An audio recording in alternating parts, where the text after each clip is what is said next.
لیث نے بیان کیا، ان سے ابن شہاب نے، ان سے عروہ نے، ان سے عائشہ رضی اللہ عنہا نے بیان کیا کہ سعد بن ابی وقاص رضی اللہ عنہ اور عبد بن زماں رضی اللہ عنہ کا ایک بچے کے بارے میں جھگڑا ہوا۔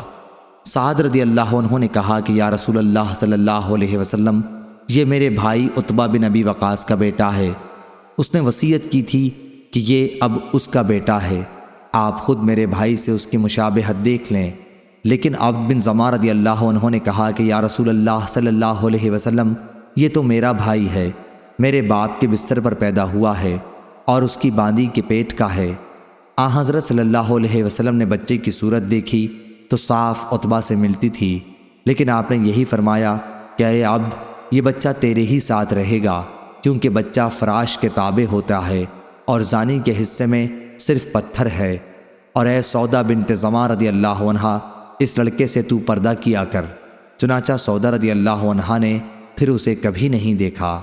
صحیح بخاری حدیث نمبر 2218۔